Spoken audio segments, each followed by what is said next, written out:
Welcome into the PFF State of the Franchise. It's your Dallas Cowboys edition. Sam, no splash signings whatsoever for the Dallas Cowboys. They're just finally making news here in free agency. Explain why that's okay. It's not always about making the headlines. Yeah, we can finally talk about the Dallas Cowboys because they finally signed a couple of guys in free agency. I like that. You let everybody else go crazy with the money in free agency. You sit back, you relax, you bide your time, then you strike on the guys you actually want to bring in the door. And I think they've made a couple of nice signings that really do add to this roster. Cameron Fleming comes in from the New England Patriots. I think that's an interesting guy because it gives them flexibility. They can either have him as a swing tackle next year, or it gives them the opportunity to move Lyle Collins back inside to guard from right tackle. Last year they moved him the other way. They weren't really able to find the guys to replace him at left guard, and he struggled at right tackle. He gave up 51 total pressures playing right tackle for the Cowboys last year, had the 49th best pass blocking efficiency score in the entire league among tackles. Fleming allowed just 10 total pressures at right tackle for the Patriots and 208 pass blocking snaps, dramatically better, albeit given a lot of help in terms of chip blocks, help by a lineman from backs and tight ends. It'd be a tougher job for the Cowboys, but he at least gives them some competition at that spot. I think that's a nice move for them. Yeah, I like the flexibility there. It would be a little bit much to maybe put that all on Fleming's plate. It was really his one really productive season last year, but he was excellent down the stretch for New England. The other signing, Allen Hurns at wide receiver coming in, and some people are talking about this replacing Dez Bryant, perhaps. Dez being on the trading block and replaceable, but I don't know if that's the best way to go. I like Hurns as a depth piece, but maybe not the number one guy. Yeah, this move, I think, depends on exactly what their plans are for Hurns. If it's a case of now we've got Allen Hurns in the door, we can cut Dez Bryant or try and move him out and see what we've got, I don't love it that much because Hurns, I don't think is good enough to be a true number one.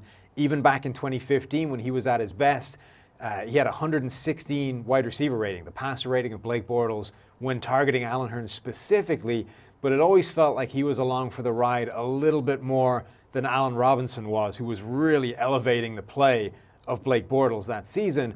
I don't think Hurns can be that number one guy, replace what you've been missing from Dez Bryant over the past couple of seasons as he's kind of declined a little bit with those injuries. But if he comes in as a complementary piece, as a secondary receiver, as a guy to replace Terrence Williams, then I think you're in business because you can see if a healthy Dez Bryant can play somewhere near the best of his ability, and Allen Hurns can definitely be a quality second receiver, then you've got those slot guys in Cole Beasley. I think that's where you get some real value out of this move. It might sound simple at quarterback, but Dak Prescott struggles a little bit when trying to make tight window throws, but he is excellent when his receivers get even just a little bit of separation. We saw that in college. We saw that in his rookie season. When guys were getting open, they were having a great year from Cole Beasley, and Dez looked so much better, as you said, and Dak was awesome. So last year, of course, the offensive line let him down a little bit too, but also the receiving core. He needs guys that can separate. I do think Hurns at least brings that to the table.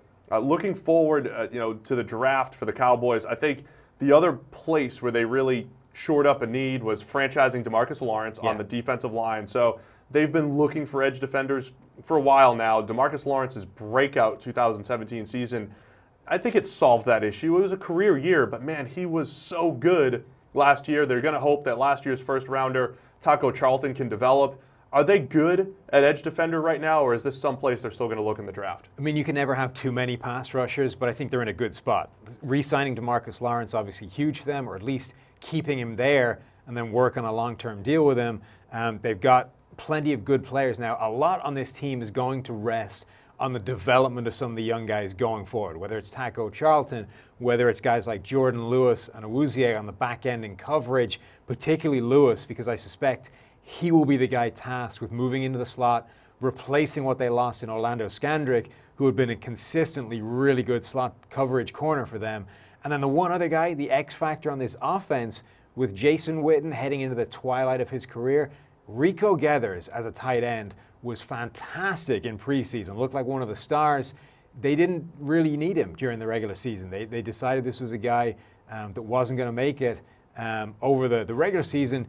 2018 could be his year. He looked absolutely phenomenal, could easily become one of those athlete tight ends that becomes a legitimate weapon, a matchup weapon on that side of the ball, that would be huge. Former basketball player, Exactly. turned football player. You have to mention it when you mention his name. So that does bring us to draft needs. And I've done a couple mock drafts here. I've considered, with Jason Witten getting old, I've considered having Dallas Goedert as a potential tight end that they could look at in the first round. Maybe even pair him with Gathers as an incredible, athletic mismatch for opposing defenses.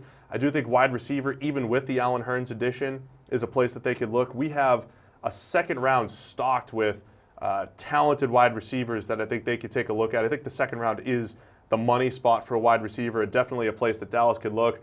And then defensive tackle, a place they've just needed this big-bodied guy in the middle of that defense as they've added those edge defenders. What about Vita Vea out of Washington, who I think would be a great fit in that first round for Dallas if he falls? I like that. Yeah, that's an impressive. They never really got Malik Collins to develop the way I think a lot of people were expecting him to. He's been able to flash big plays here and there, particularly as a pass rusher. But yeah, they've been looking for the impact player from the inside for a while. At the moment, they've been all too reliant on David Irving playing inside on a lot of those sub-package plays. They do need a true star that can play there every down and make a consistent impact. Yeah, so there you have it for Dallas. I love the way the young secondary is shaping up. Let's add a little bit more to the receiving core, add that big body defensive tackle, but other than that, just continue to add players to the team and build around Dak Prescott. He will have a good year 3 if those receivers continue to get open, so a little bit more growth to do there. That is your Dallas Cowboys State of the Franchise, powered by PFF Elite.